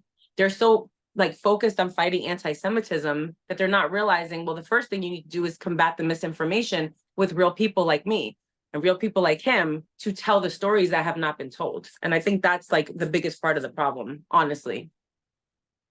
Thank you. Yeah. Thank My you, pleasure. Yasmine. There's quite a few more questions and people with their hands up, but before we continue, I just want to go back to that comment you made about how your sons, because they're Black, they're not getting the healthcare in America that white kids would be getting. Can you talk a little bit more about that? Sure. That surprised me. Absolutely. So I'll use my oldest son as example. I have two kids, 21 and 19. One of my children was diagnosed with type 1 diabetes when he was 6 years old. It's an autoimmune disease. And when we first went to the doctor, you know, people were telling us, I was an advocate. I was like on Twitter. I was like learning everything I can learn and absorb and suck in. And they said, okay, when you go to the doctor, you ask for these things. And I was like, okay. So I had my list, right? I'm frantic. And I'm like, okay, these are the things, doctor, that I was told to ask for that it's going to really help my son. And they were like, we're going to wait. We're going to see how he does. We're going to give him like a year because it's not normal for us to give these kids this medical equipment so soon. So basically he had to resort to shots instead of having an insulin pump. And I was like, okay, right. I don't know. I'm like, okay. So I get back to one of our groups where we're surrounded by other kids. Now, my son was the only Black kid with type 1 diabetes in this group, and every other kid has a pump. And I start asking, when was your kid diagnosed? And they start telling me, oh, a month ago, 3 months ago. And I'm like, that's really weird. So as I start becoming more involved in advocacy for diabetes, I start becoming part of groups that are run by parents of children with diabetes that are people of color and that are Black. And there's actually a statistic, and there was like a whole research done by Mayo Clinic that Black children with diabetes were like 45 to 50% less likely to be given an insulin pump than their white counterparts. I was also a mentor, and I can tell you that there was not any community groups for support for parents of newly diagnosed kids in areas that were predominantly Mexican. I had to go and ask them, can you translate this so I can drop this information off? Why are we not having meetings on this side of town? Why are the meetings on this side of town? Oh, well, it just works better here. And I'm like, well, I live on this side of town, right? Like, I'm not an upper middle class family. Why are we not giving access to the same thing? Why do we have to drive an hour and a half to have the same access? And unfortunately, it came down to race and class. And it's very common, the same way that Black women are more likely to die in childbirth than, you know, non-Black women and white women. And so, you know, as a disabled person, think you guys can all see I'm sitting in my bed, right? I'm disabled, my back's all messed up today. And I feel that I'm given much different healthcare than my friend who has very similar issues to me, who's a Black woman, because I've had to help her advocate for herself in ways that she will be listened to and not deemed aggressive or, you know, whatever by these doctors, because they immediately will shut them down. They also have, unfortunately, in medical books that are still like in circulation, that Black people don't feel pain the same way white people do. And these are things that so I was actually raised by a Black father. My biological father did not raise me. My father is Black. And these are things I learned at a young age, being his daughter, just listening. And as I had my kids and got pregnant, I knew that I needed to educate myself to keep my kids safe. And that's not just, hey, you cannot play hide and seek outside behind people's cars, okay? Because you don't have that privilege. It's also learning that in doctors' offices and in schools, that Black children are more likely to be expelled, suspended, and given higher rates of discipline. And so that's why when people, even fellow Jews, are like, oh, white privilege doesn't exist, I'm like, call it non-Black privilege if you want. The reality is, if you do not have Black skin in this country, that in itself affords you safety that Black people do not have. And that's something that I will stand 10 toes down on saying and argue people about. But I mean, it's my lived experience as a mother of these children. And it's devastating, especially with what we're seeing now. My son is not safe on campus because he's Black and Jewish. And that is heartbreaking that, you know, his girlfriend, she said this to me, she's Hispanic and she's actually like about to convert to Judaism. And she's like, I told these people that were protesting their signs, and what I was like, your signs are anti-Semitic and anti-Black, and you're making an unsafe environment for my boyfriend. And I was like, she's like, I'm not even going to tell you what they say. She was like, but it's really disheartening because especially Black Jews on campus are being really given no place to be safe. And it's just something I don't think that's being talked about enough. And so along with Mizrahi voices and Ethiopian voices, we also need to hear more Black Jewish American voices, for sure.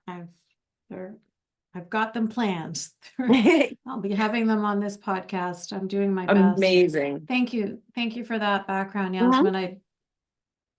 It's like you said, it's devastating, disgusting, disheartening. You know, I think a lot of us are living in our own little bubbles and we just don't realize how bad it can be. Absolutely. So, yeah. So I'm going to ask you a question here, which is going to be a short answer because I think you already kind of responded to this, but Ezra's asking you, there's a common perception in the West where people often talk about the comparably better relationships between Jews and their Muslim neighbors versus in the Swana region versus Jews and their Christian neighbors in Europe. So having both Ashkenazi and Mizrahi ancestry, do you have any insights to share on that when looking at your family's history on both sides? So obviously we know Christians oppressed everybody. I mean, Jews, I mean, everybody. But I will tell you that my Ashkenazi family, I had 35 of my family members killed in the Holocaust. That trauma is directly tied to Nazism, not Christianity. Whereas my Mizrahi family, that trauma is directly tied to Islamism. And that is the difference. So I think that, I'm not saying everyone, but from what I've had these conversations is we've seen that Christianity has evolved where people are not just like doing those things in the name of Christianity. I mean, in Germany, you can't even have a swastika. You will go to jail. Like it's illegal to have Nazi, paraphernalia, whereas Islamism is growing. It is also like Islam is the fastest growing religion, but Islamism is actually what a lot of people are practicing and don't even realize it. And so I think it's just a different connection and dynamic. I definitely feel more frustrated with Christianity in America and how it constantly erases like my holidays, like my kids don't get off, right? But we're all off for Christmas and things like that. But I wouldn't say that I feel fearful of someone using that to harm me, if that makes sense. And I think that's most of my Ashkenazi family's perspective as well. Thank you. Okay, so I'm going to let somebody speak and then I'll read the next question. So the next person with their hand up is Nehama. Thank you. Nehama, sorry. Yeah, it's fine. It's fine. Oh, now I can only see you. Okay. I only see one Yasmine and the other is smaller. So first of all, I just want to say, really thank you as an Israeli and a Jewish person on Instagram, you follow me too, and just want to say that like the love and the support that you give to the Jewish community is really appreciated. Oh, So thank that's you. number one. And two, I think it's just a small question. I don't know if it's going to be like optimistic or not. We're the same age, and I live in Europe, in Germany actually. And I've encountered so much ignorance, like people that have no idea that anyone other than Ashkenazi, like it couldn't be, you know, that a Jew from somewhere else comes. But I also wonder, like, I have this small feeling that in the past there was even more ignorance. And I'm wondering, and I do see, but I feel like I'm in an echo chamber. Like I do see all the work done by you, but by a lot of other people as well about like Mizrahim and about Jews of color. And I am aware as an Israeli that my generation, there are more compared to maybe a generation ago that have left Israel and speak English and are trying. Do you, because you probably get like responses, do you feel any difference? Like, do you feel like, I Like don't from- know how you know, Like from the Israeli community, like from Jewish and No. Israeli, or just no, from do you other? feel like there's, well, maybe, but like maybe there's a tiny bit less ignorance about it? Like, does it echo anyone? I'm gonna say no, and this is why. I'm 42. I have seen a lot. I don't ever remember as a teenager having to explain that Jesus was not Palestinian. Like everyone knew, whether you were Christian. Look, I grew up in New York, in Brooklyn. I lived between a very Hasidic community and Puerto Rican Black community. I lived like right in the dead center of Brooklyn. And I would go to Christmas parties and they'd be like, oh, there she is. And I'm like, yeah, I'm Jewish, right? And they're like, but so is Jesus. It's all good. Merry Christmas. Come inside. Everyone knew Jesus was Jewish and Jews come from the land of Israel, right? We understood that the concept of the nation state of Israel was new, but that the land of Israel is ancient. Now I'm having to literally argue with people that I have known for years.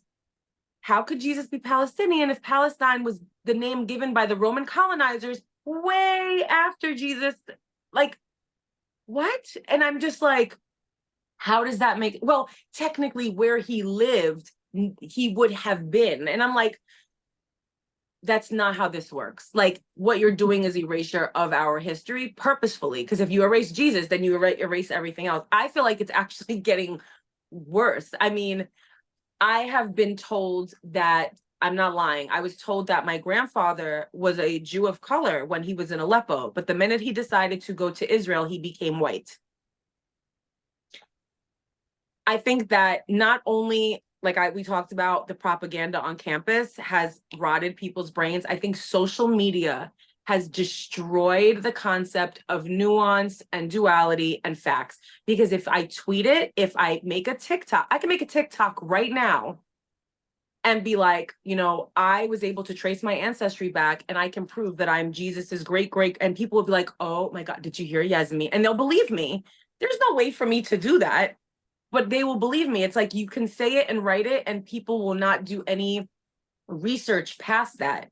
You know, like when I was a kid, you were forced to go to the library. You were forced to like talk to our elders and learn from them. And now anybody can just say anything and it's taken as truth. So I think we're actually getting into a state of worse, like more misinformation. I think as far as Israelis go, there's so much improvement in Israeli community and society with Mizrahim. You know, we still have, I've had DMs where they call me a barbarian. I've been called the sharmuta by, you know, Ashkenazi Israeli, because I've been called a lot of horrible things. But would I say it's better than it was when my father was a kid? Absolutely. So I think it's like Israeli society is growing, as we see with these beautiful protests for our hostages, right? We see that, and they're from all backgrounds. But I think as far as the West goes, I think it's just the decay is getting worse and worse. I'm sorry, I know that's not hopeful at all. There was a tiny bit of hope, so I appreciate at least the Israelis. Thanks. But I will say this, cling on to if you educate one person and one person listens to you and either shares your thought, your words with others, or even just says, wow, thank you, I'm sorry, I didn't know, take that as a win, because that one person eventually will educate one other person, and it does have more impact than you realize. So try not to focus on the masses of people spreading misinformation and gaslighting you, and focus on the 1 or 2 people, even if it's that little, that are listening to you and holding space for you, because those are the people at the end of the day that really matter in your life. You know what I mean? I know it's hard. Thank you. Yes. All right, I've got a question here that is I don't really understand it, but I'm just going to read it verbatim. Yasmine, can you talk more about the anti-Israel obsession with skin color and indigeneity, and how that led to the reemergence of the Khazar theory? How are Okay. anti-Zionist, yeah, I don't know what that theory is. How are anti-Zionist Jews are enabling this, especially how anti-Zionist Ashkenazi Jews who silence Mizrahim by enabling this? So give us some background first. So the Khazar theory is a theory that we are not actually Jews. We're not descendants of the Israelites. We're actually from Khazar, and we converted. Who's we? Jews. Any Jew who's basically All Jews. It's whether you're light brown or brown. If you're not, yeah, basically. They say, you know, so the Khazar theory is often spread by anti-Zionists, but also Black Hebrew Israelites. So it's a nice crossover that we get, right? And what's so Khazar? it's a place in like Central Asia. You know, I'm trying to remember right now. I have a whole post on it, but like it's not even in the West. Okay, so which it's is what nonsense. makes it, all right. It's not even, what makes it even funnier is like, but we're still not European. You're literally admitting that we're still not from Europe. So okay. And it's just a way to basically sever our ties and say, you're not actually Israelites, you're not descended from the Hebrews, you're a Khazar, you guys, you know, basically are white. And yeah, it's a Narnia theory, exactly. So who are the Israelites and who is from Hebrew? Who's Hebrew? So Israelites and Hebrews were all Jews. Yeah, but well, I mean, they would in say this that theory. Black Hebrew Israelites say that Black Hebrew Israelites are the true Jews. But then you Oh. have Arabs who and anti-Zionists who like to like come on in there and say the Khazar theory, and they don't even know what they're sharing at this point. Like they don't even understand what they're saying. And the obsession with skin color and indigeneity goes back to what I was saying, which is, one, we have the representation of only Jews that pass as white in the West, because the West, we already know, like the West lightens people's skin on magazines, whether they're Black or brown or white. Like it's just an obsession with whiteness. And then you also have the silencing of Mizrahi in Israel. So we don't have those stories. So you put those together, and then you add in, well, if whiteness is bad and we're trying to deconstruct whiteness, which whiteness, the construct, anyone can uphold whiteness. You do not have to be white to uphold whiteness. You can be Black or brown. You can be Asian. You can be Jewish, because whiteness is a construct of oppression. And so what they say is, well, if whiteness is a construct of oppression, Jews must be the ultimate form of whiteness. And it is how they once again blame Jews for everything. And so anti-Zionist Jews, or anti-Zionist period, push that rhetoric and they perpetuate it, and ignoring that there are Black Palestinians who live in a town called Al-Albid, which is literally the slave, ignoring that there are Palestinians with blonde hair and blue eyes. Palestinians look like Israelis. I mean, there's all different skin colors. You couldn't tell them apart if you threw them all in a room, but it's just easier to say the Jews are the white people, the Palestinians are the brown people. So clearly those are the oppressors, because in the West, that is the history. White people have oppressed Black and brown people. The country was built on indigenous land, stealing it, pillaging, and then built on enslaving Black people. So they're trying to take this dynamic from the West and put it over there when it's actually reverse, right? We know that. And anti-Zionist Jews just perpetuate and push that same rhetoric. And most anti-Zionist Jews I've seen are white passing, but I have seen some that are not, but they are all American. So it's a luck of the draw. Your family escaped persecution somewhere and came to America. My family escaped persecution and went to Israel. So you're not superior to my family. You don't have some like, you know, moral hierarchy, because you ended up here and we ended up there. And, you know, I have friends that consider themselves anti-Zionist, but to them, it just, they see Zionism as something different than I do. And so we go back to this conversation. I'm like, so you're not really anti-Zionist, you're anti the Israeli government. which is totally valid. But we have to learn, we have to start like really interrogating how we're using words and why we're using the definitions imposed on us by our oppressors. Don't let other people tell you what Zionism is. We know what it is. Oh, well, people have killed in the name of Zion. People have killed in the name of everything. And you're not telling anybody else to denounce their identity because other people have weaponized it. And so that's something that I would just constantly point out to anti-Zionists is, you know, you're whitewashing Jewishness, you're whitewashing Israelis, and you're watering down what Zionism is. Because it's easier. It's just easier to go in with the crowd, right? It's harder to walk out proudly and stand against that. So, you know, life of privilege, like Yasmine said, that's really what it is. Yeah. Okay, Sarah, you're next. Hi, Yasmin. Hi, Yasmin. So thank you for everything you said here. I feel this affinity with you. I feel this kinship. Like everything you're saying, I'm running like a fool. It's like I'm from the Islamic regime, from Iran. So everything you say resonates with me at such a deep level because you are talking about all of these things, about white passing privilege. Like the number of times I've been asked, are you a real Canadian? Are you really a Canadian? And then the behavior changes, everything changes because their impression of me changes. So everything you talk about, and then I see you on the street and I can instantly say, Middle Eastern, that's me. Like I understand everything that you're saying at this point. So thank you for saying all of these things because I feel so sane and I feel so seen because you're talking about these things. And it's interesting because as an ex-Muslim, I feel so close to the Jewish people because we are targets of the same religion and we see the viciousness and we see the brutality and we see the savagery. And it's like, are we in a twilight zone at this point? Like, how can people not see this? How do people talk about how this is an uprising or rape is resistant? Like, what happened to you people? I did not come all this way to have the same experience here. Like I lose my mind. Sometimes I feel crazy. That gaslighting is real. So I appreciate you to no end. I'm so happy you're here. Thank you for that. Two questions. You talked about, when we talk about Iran, we talk about that the government is not the people because the people vehemently oppose the government. Absolutely. And talk about it. At their great expense, like we pay greatly for it. I need that language when I talk about the government of Israel, and you mentioned twice so far that I don't want to be anti-Zionist, I don't want to be anti-Semitic, so I'd rather be quiet and not criticize the government despite knowing that they are doing wrong things. I don't want to be on the other side.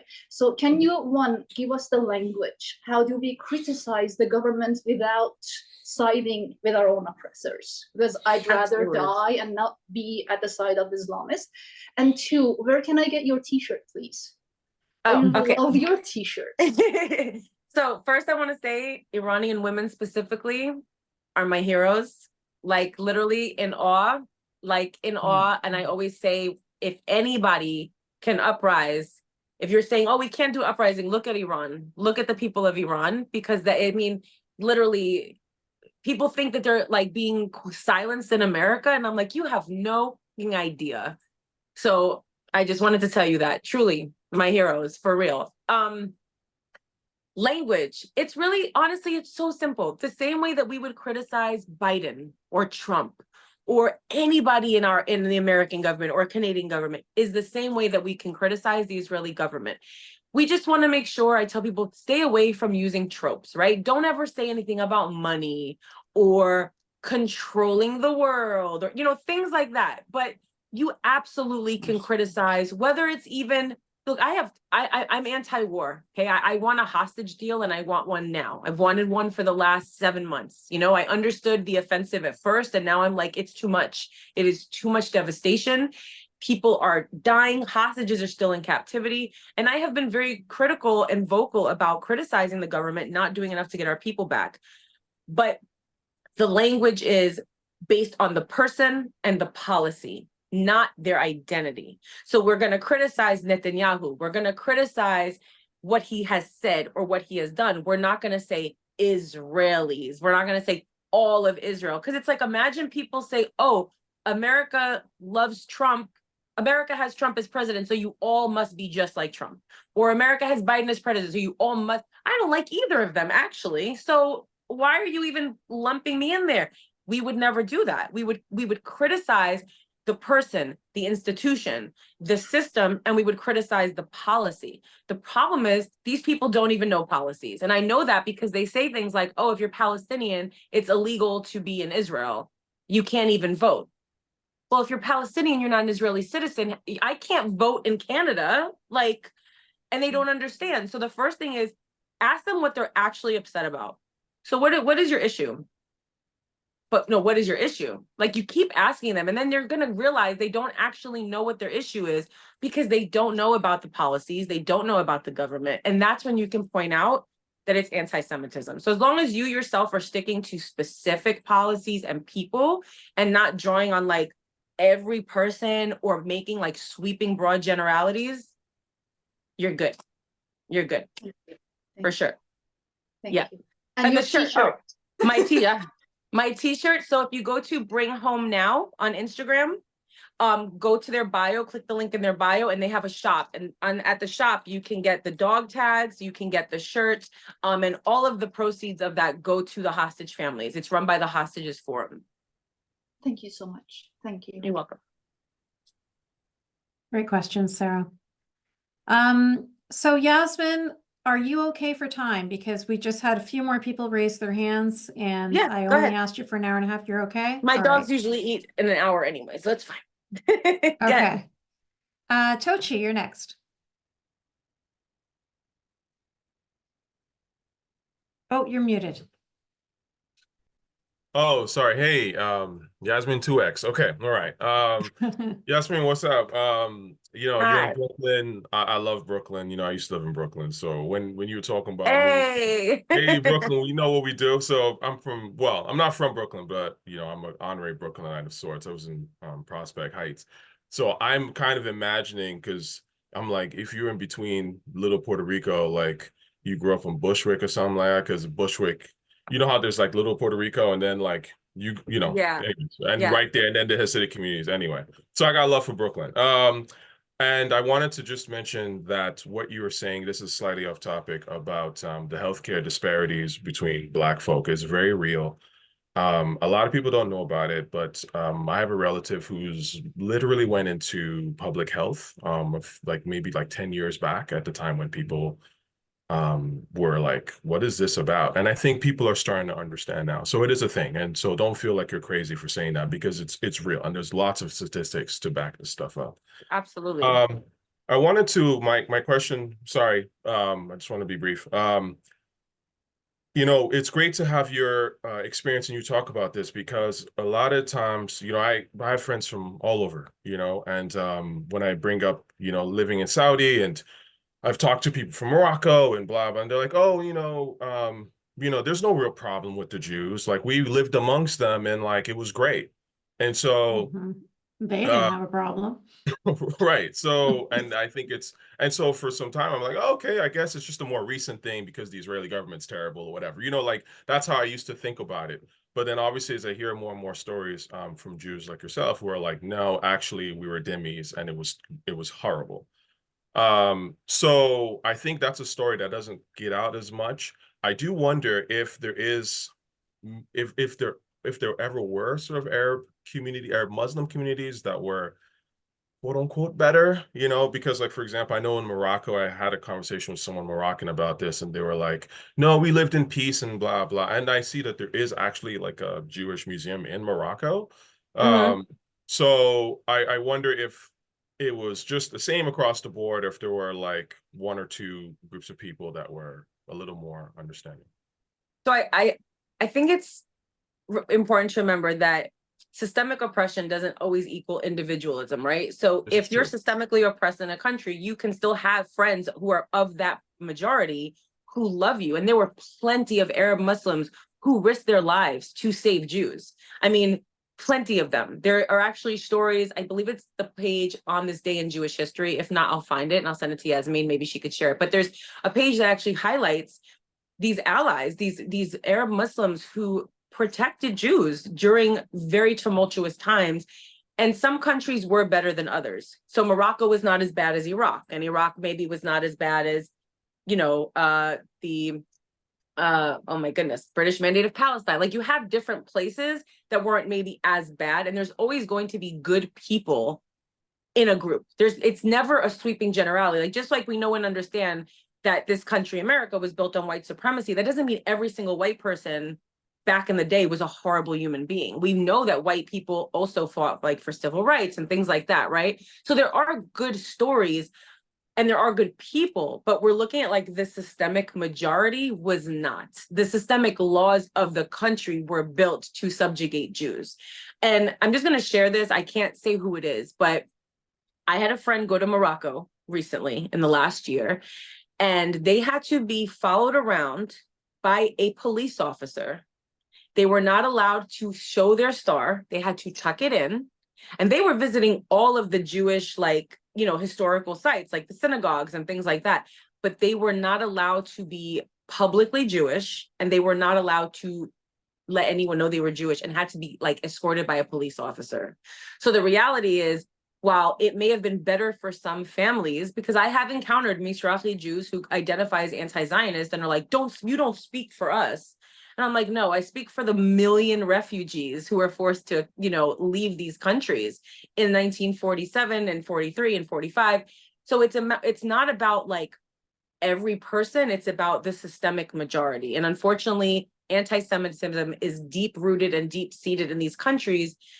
And unfortunately, and I hate to say this, I really, really do hate to say this, but there are Quran verses that are literally about the subjugation and murder of Jews. And I believe that I have friends that are Muslim, and they're like, yeah, we definitely, we've seen that, but we don't believe. It's the same way people that are Christian have seen horrible things in the Bible, right? And they're like, yeah, they evolve. They don't take it for that the word of God of being like, that is 100% how you have to feel. But when you have that fundamentalism running so rampant and people believe that you have to take every word literally, it's going to be more of a majority, especially when you have 23 Arab Muslim nations that all work together and rely on each other in that way. So Morocco might have been not as bad as Iraq or Syria, but it was still pretty bad. Yeah, I would just add to your point. Thank you for giving me the, sort of the overview. I absolutely. honestly think that, and this is why what Yasmine is doing is so amazing, because I think we should only be talking honestly about the religious aspect of it, because it's a religious war. And I think that when you start opening things up to talk about land and governments, I think is a complete waste of time. It's like a rabbit hole, and they're more than comfortable to jump into that rabbit hole rather than just letting people know, hey, look, listen, are you familiar with some of the tenets of Islam? Like, are you familiar with how they've subjugated the Jewish people throughout history? Like, if you're not familiar with these things, there's like honestly no point to have that conversation. And until it's almost like I would rather have that conversation with someone who's actually at least familiar. Then we can get into the weeds of land or whatever. But Absolutely. if we're even going to talk about that, like, it's a waste of my time. Anyway, thank you so much. Yeah, absolutely. Thank you so much. Okay, we lost one of the people who had a question for you. She had to go. So last but not least, Elishiva. Did I pronounce that correctly? You're muted. Oh, okay, can y'all hear me? Yes. Okay, great. Just to get right to the point. Oh wait, I don't see you anymore. Anyways, I see you. Okay, Yeah, now click on the top where it says gallery. Okay. I or want to like speaker. be talking to the person, you know? So my question, I'm Jewish, obviously. For those of us that, like you were saying, like we grew up in a in a way that like we recognize when we see an Arab that like we're related, and we recognize how close our cultures are. For people that are working in inter-community, or even just not, we're just existing. I live in an area that used to be Jewish, and now it's predominantly Arab because we got a lot all of a sudden. And there's definite tension. The Tochi that spoke before brought up how there was a time where people really enjoyed their neighbors. That's true with all of our diasporas. We really do love our neighbors wherever we're at. And then when things are not so great, we have neighbors that stay silent. And the reality is there's a lot of Jews that didn't have bad interactions with their neighbors. A lot of us also did. And we are right now. And right now we have neighbors, people that we work with that are being silent. It's also a different scenario than like with the Christians, because they had the Reformation. So we're not saying massacres, anymore. Exactly. It's no longer cool. And we can't say, Islam, y'all need a reformation. I want to, but we can't say that. Yes, you can. Go ahead and say it. There's a lot of Muslims who would agree with you. Well, Sorry, but please here's continue. well, I guess I feel like we've been bullied into this place where like sometimes I have to remind myself I'm not white because I'm being told that I should go back to Poland. Like what is that? And there's some things that I don't take very well when people from outside of our community want to talk about Jews. And so like we try to be empathetic, you know what I mean? But it is so very violent to speak out against radical Islam. So what are the ways, this may be a question for both of y'all, what are the ways that we can do this, but safely? That's my question. I'm just gonna say, keep sharing stories. That's my thing, right? I have friends that are Muslim that I love. They love me, and that's just the way it is, right? And like I say, there's nothing is ever full circle. Nothing's ever complete. But the people that need to speak out. Unfortunately, silence to me, whether Muslim or not, has been one of the most egregious things of the last 9 months. Is friends I've seen talk about everything else under the sun that happens, no matter where in the world, have not said a single word about October 7th or the hostages that remain for the last 9 months. And silence for me is just as bad as you going online and saying, long live the Intifada. At this point, if you're not saying it, you're not saying anything, I'm just going to assume that that's how you feel. And so I think that in a community setting, it's obviously harder. Interpersonally, I would just say cut those people out of your lives. That's me personally. I have let go of almost every friend that I had before October 7th, if I'm being honest. That's not Jewish or Israeli. And as a society and if a community, personally, if I lived in a community like that, I would try to see if there's a way to maybe get somebody from a synagogue who is level-headed and nuanced and compassionate with someone from the local mosque who is nuanced and level-headed and compassionate. And even if it's 10 people total, to try to come together and have a communal conversation. Because I think that's what we're lacking like that humanity between each other, that personal, everybody's like in their phone and streaming in comments and no one is like sitting and having a conversation. And that tells me a lot. My son just recently did a movie. He's a film director and the person working with him on the film was Palestinian. And he asked him, hey, where are you from? He's like, oh, I'm Palestinian, man. He's like, he's like, I'm Israeli. And like my son put his face down and he was like, dude, we're not even going to talk about that because that is just so convoluted. Let's have some fun today. And I'm like, that would never happen on Instagram. You would say, oh, you're Israeli. I can't even talk to you. And that shows that human element is really missing.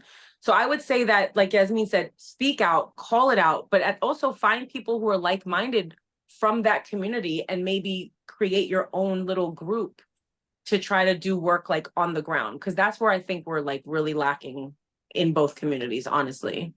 I don't know if y'all remember, it was right after October, Samantha Wool. She was a colleague of mine and I have to stop my video for a second, but I'm still here. Okay. I'm so sorry. I have to stop the video for a second. Go ahead. I'm listening. Yeah. I want to bring this up because it's not like the effort hasn't been made from our community, from different parts of our community, completely unrelated. And there are more groups speaking out. We've heard of like Imam Tawhidi. He's a Shia Muslim. He speaks against radical Islam. We have ex-Muslims. We have Yasmine Mohammed. We have our Douglas Murrays. we put y'all in the same category, and it's like, oh, my dad's like, Yasmine has a new video, you know, and it's like we're all really excited because it's so hard for people to speak out coming from that community, and then just to even be admittedly friends with Jews. There's Mala, I don't remember, it's called Mala something, but they face severe repercussions from their community, you know, and I don't know, we may not have an answer to this one. I do share things. I think all of us here, I follow quite a few of you here. We share things, but like we receive a lot of hate for it. The risk to Muslims actually in their community is so much greater. And I don't know, like I don't know the answer. That's why I came. I was like, oh, I saw she's talking. I need answers because how we need to have a way forward. The fact that discussion is squashed in one community makes it impossible for us to move forward. And I really am saying it's one community. We are, I mean, we discuss things. We are the most annoying people that Jews that discuss things, and there's room for discussion, and we can disagree. I may have different views than you do on the war and all these, but it's fine. We're going to move on. Let's go. This is not the same thing. I have so many I don't have very many Muslim friends anymore, but the ones that I do have, they'll reply to my stories. They'll send me messages. Oh, that's horrible, but they can't say it. They can't even say it to their own family. What do we, you know, so like, I don't understand. I guess we have so much freedom in the West. It's so wrong of us to not utilize that power. It's our superpower. My dad used to always, he's going to watch this later and he's going to be so proud. But growing up, he always told us we're the luckiest girls on earth, his daughters. Not just because we were his daughters or because we were Jewish, but because we were born in America. And we have freedom to talk. Girl, you're answering your own question. I know. I think I want to help like the few people that are responding to me.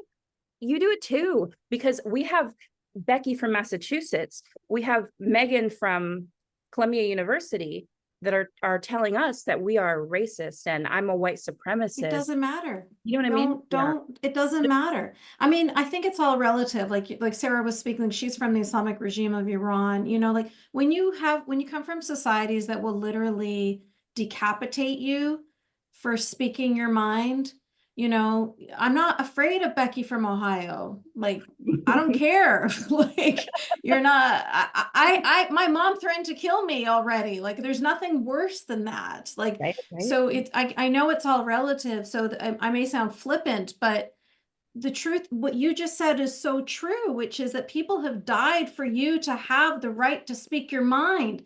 It's almost like, how dare you not take this gift that you were given? Don't let them silence you. You are very, very lucky. You are living in the freest country in the world. Take advantage of that. Don't let them diminish you. You know, don't let them win. Just speak your mind. And what Yasmine was saying was so true and so good and so pure. Tell the stories. Tell the stories of the people. This is what I'm doing on this podcast here. Right? Like, yeah, sure. Obviously political stuff comes up, but it's about the human story. Listen to Yasmine tell you the story of her grandfather at 13 years old. Hear that as a fellow human being, and then you'll better understand the Mizrahi experience. Then you'll better understand Israel. Do you know what I mean? Like, we're not just talking with like rhetoric and talking points and, you know, having these intellectual discussions. It's the humanity. Remember the humanity. And when you talk about, when you're criticizing these ideas that very much need to be criticized, bring in the human stories all the time. And there's so many of them. Like you're just gonna be spoiled for choice. And bring in the Muslim reformers. Sure. Yeah. I'm just going to plug one of the organizations that I've co-founded, and I'm a co-director of an organization called the Clarity Coalition. And we're a coalition of Muslims, ex-Muslims. In fact, I co-founded it with an ex-Muslim man named Dr. Zuhdi Jasser, who's running for Congress in Phoenix, Arizona. We've got Jews, Christians, Hindus, atheists, like everybody. It doesn't even matter. I don't even ask people what their religion are. If they happen to tell me, they tell me. But different ethnicities, different religious backgrounds, different political backgrounds. If you are concerned about this Islamist problem, then you are welcome to join us. Yeah. Oh, wow. And then you will meet so many other Muslims who will express to you exactly what you already know. None of this is new information to you. But when they try to speak up in their own communities against their anti-Semitism, there's just one woman named Raheel Raza who started a group called the Council of Muslims Against Anti-Semitism.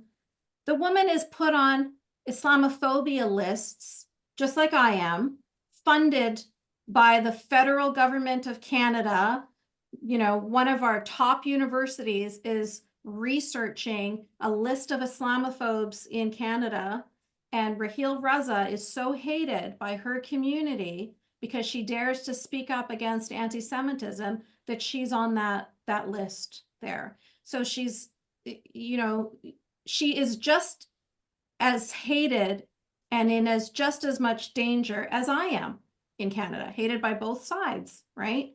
But she continues to speak up because she's an incredibly wonderful and, you know, deeply good human being. So you'll meet her, you'll meet so many others, you'll meet Asra Nomani, you'll meet Soraya Dean. There's so many of them that we need each other, because within their own community, they can't speak up because, like you said, it's so dangerous. Yeah. And so, yeah, join us, click on join us on the website. Thank you both so much. Also, where are we? Can I just Bring- wanted to say, and I'm not saying Yay. it's, I just wanted to add, I'm not saying it's not dangerous. I'm not saying that. But when people say I can't speak up because of my community, I constantly defer to two things. And I'm saying these two things because they're kind of connected to the conversation. One is, look at the hundreds of thousands of people in Israel going against their government, being hosed down, being arrested, being beaten up by police because they are literally standing against Netanyahu. And this was happening before October 7th. But the other is, look at Iranian people. If the Iranian people can stand against this genocidal, horrific regime, you who Especially live Iranian women. in America can absolutely tell your parents, I am not going to perpetuate I'm not going to do that, right? It's a choice. And if we have, and what I think what frustrates me is, for the last 6 years, we have talked about, look, I consider myself a leftist. Most of my values align with the left, but now I'm just like politically homeless at this point, right?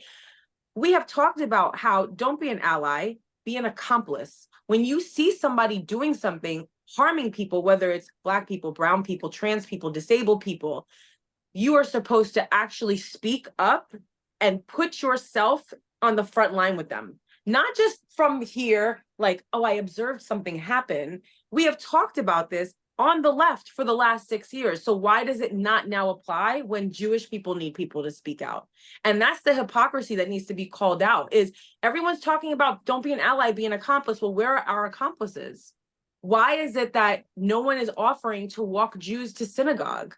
You know, like my husband, he has his concealed carry, and he's like, anyone can ask me, I'll walk them wherever we got to go. I will drive them, because somebody needs to do that. Luckily, we live in an area that is predominantly Black, brown, and Israeli. And so there's just not that problem here. But like in New York, where we're from, I don't see that. I don't see any communities taking up. And so the people that are being silent and sending you like condolences or hearts in your stories, they need to be speaking out publicly. They have the ability to do so.